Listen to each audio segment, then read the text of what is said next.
Last month, Sarah got quoted 8.5% on her mortgage, while her neighbor, Gina, got 6.2% for the exact same loan amount. Here's the crazy part. This 2.3% gap costs her $56,000 over their lifetime in unnecessary interest payments. But here's where it gets even crazier. Every interest rate you have ever seen, your mortgage, credit card, savings account, car loan, they're all built using the same exact formula. It's like a secret recipe that determines whether you pay 3% or 13%. In this video, I'm about to show you this very formula that every bank, government, and Wall Street firm uses. And by the end of this video, you will know exactly why Sarah paid 2.3% more than her neighbor and how to make sure you never make the same mistake. This is the CFA Level 1 learning outcome from the first module on rates and returns. And I'm going to break it down so clearly that even if you have never taken a finance class, you'll completely get it. Let's get started. So what actually is an interest rate? Before we solve the Sarah mystery, let's get crystal clear on what an interest rate actually represents. Think of it this way. An interest rate is the bridge between money today and money tomorrow. So if I have $100 today, what is it worth in a year? If I lend you $100 today, how much should you pay me back next year? The interest rate answers both of these questions. Here's where most people get confused. They think interest rates are just random numbers banks make up. Wrong. There are exactly three ways to think about interest rates. First, as required rate of return. If I lend you $100, maybe I want $110 back. That's a 10% return. Or maybe I only need $105 back. That's 5%. It depends on how risky I think you are. Second, discount rate. Flip it around. If you promise to pay me $1,000 next year, what should I pay you today? The interest rate helps me figure out what the future money is worth right now. And the third, opportunity cost. This is huge. If I have $10,000 today, I can either spend it today or invest it and earn interest.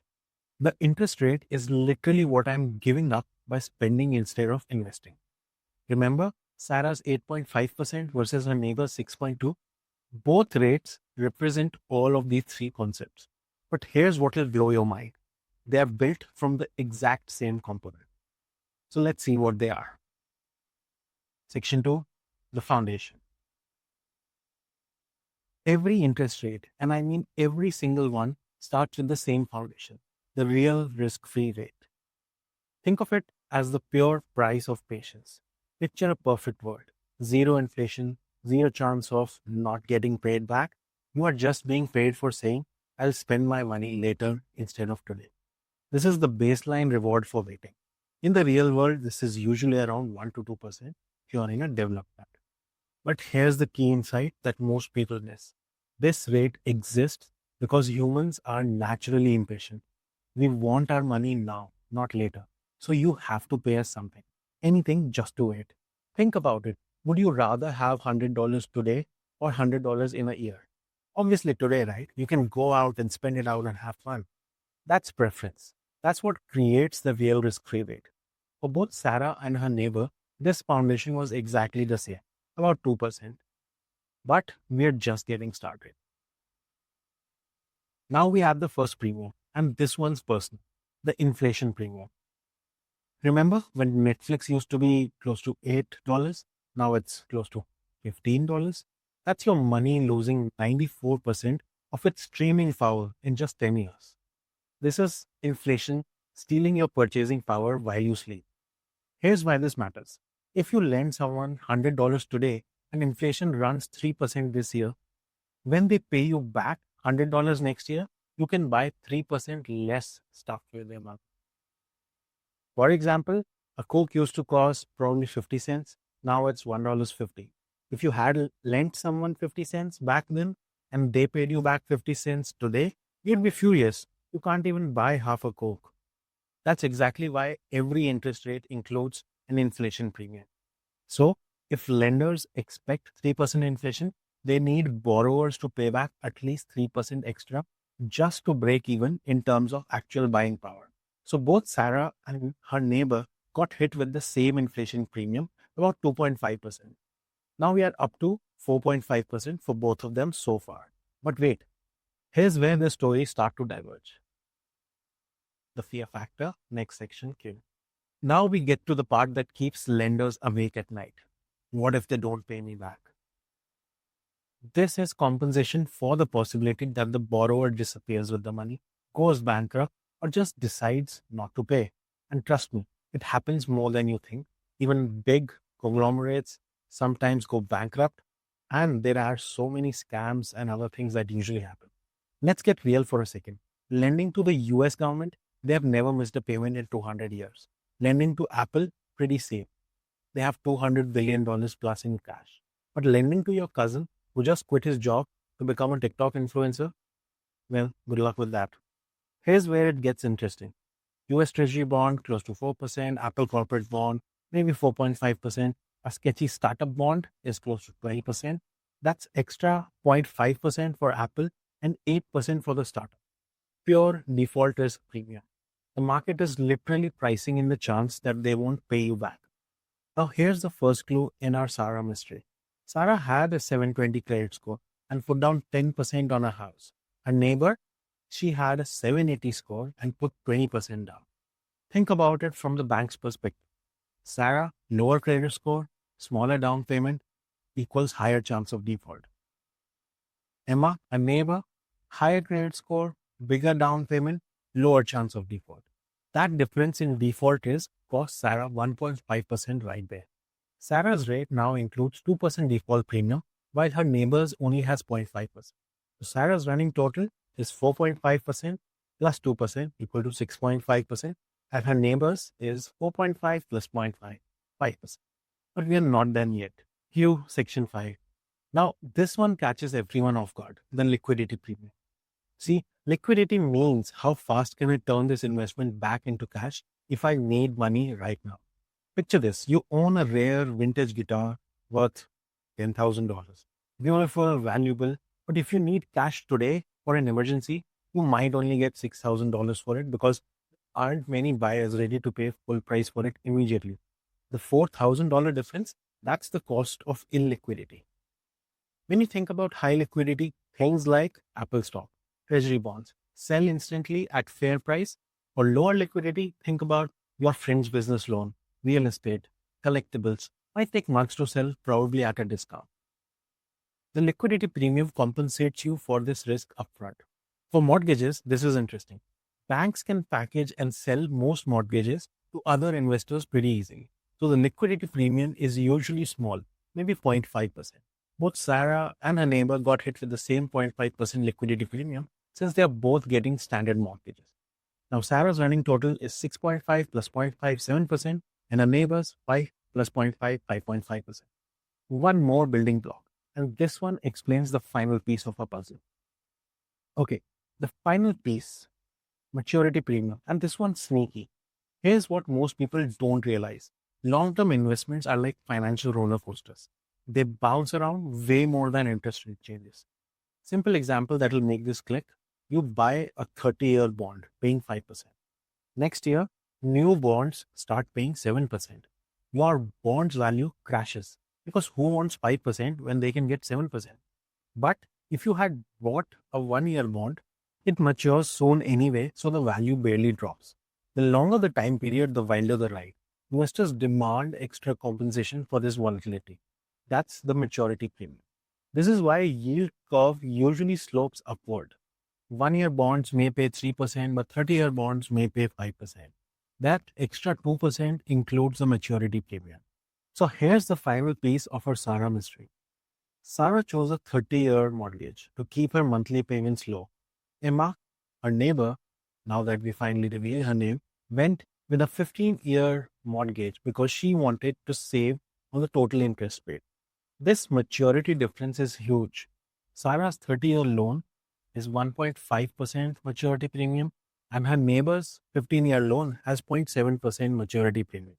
So Sarah's final total is 7% plus 1.5% equal to 8.5%, and Emma's final total is 5.5% plus 0.7% equal to 6.2%.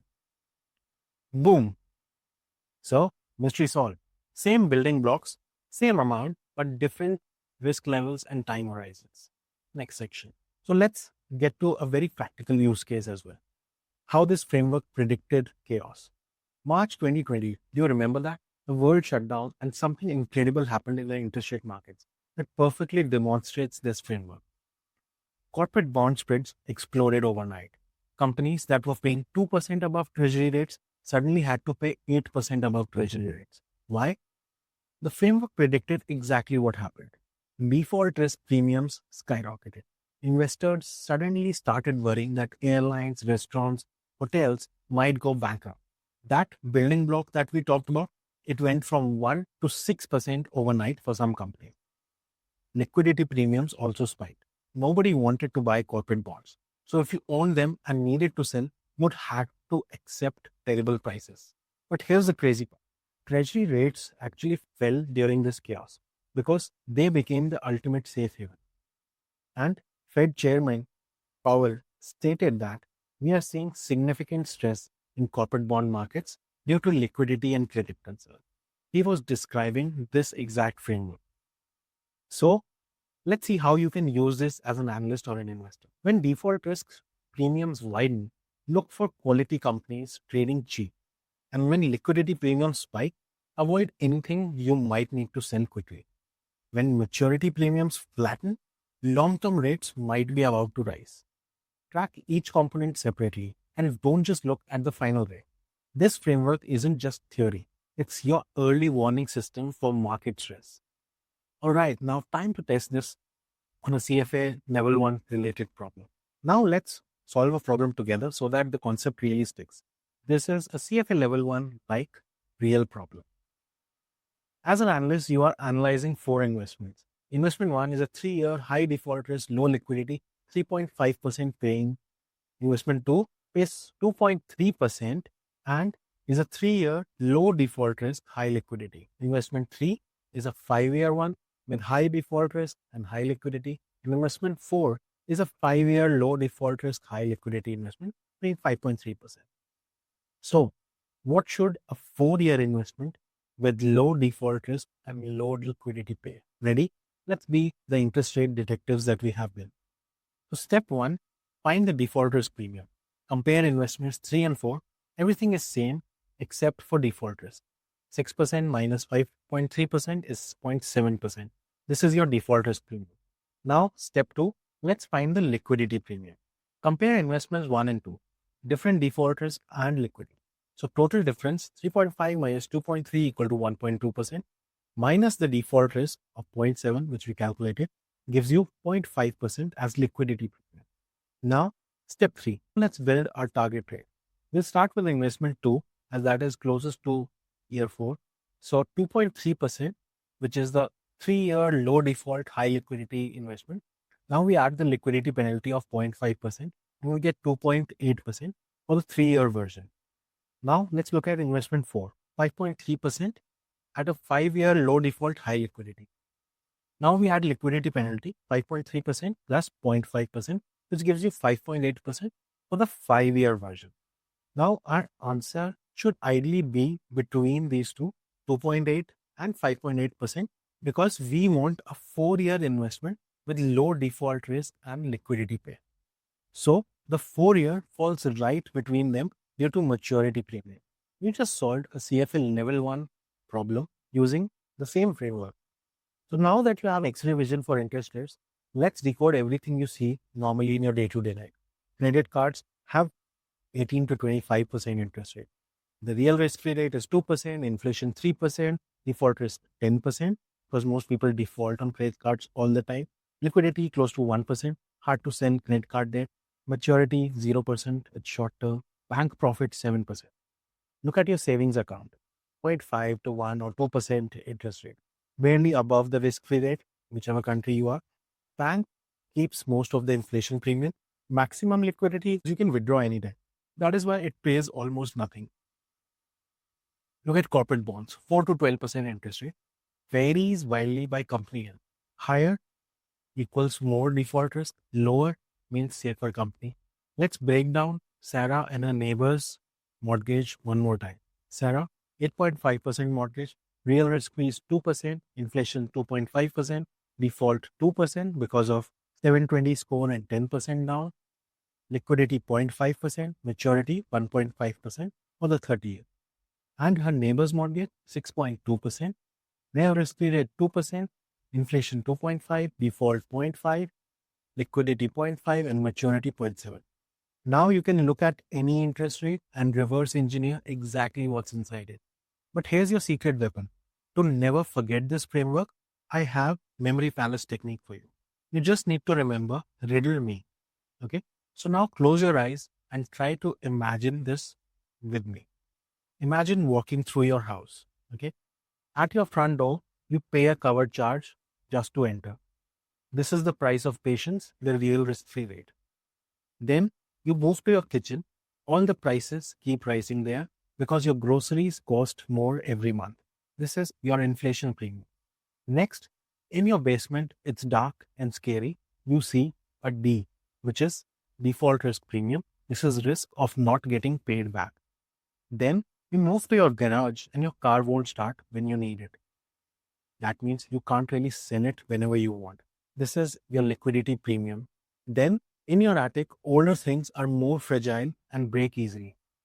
This is long-term investments being more volatile. This is your maturity premium M. So every time you see an interest rate, all of this combines to become RIDLM, riddle me. Riddle me this interest rate. Try to remember the framework using this mnemonic. Okay. Every time you see an interest rate, walk through your house in the same fashion. You'll instantly know what you're looking at. What are the building blocks of this interest rate? So to summarize, you just learned the $56,000 secret. Sarah paid 2.3% more than her neighbor because she didn't understand these 5 building blocks. Real risk-free rate, pure waiting reward, same for both. Inflation premium, same for both. Default risk premium, which is the payment uncertainty. Liquidity premium, which is the selling difficulty. Maturity premium, which is the time volatility. This 2.3% difference on a $300,000 mortgage, that's $56,000 over the life of the loan. If you are curious, this is how we calculate it.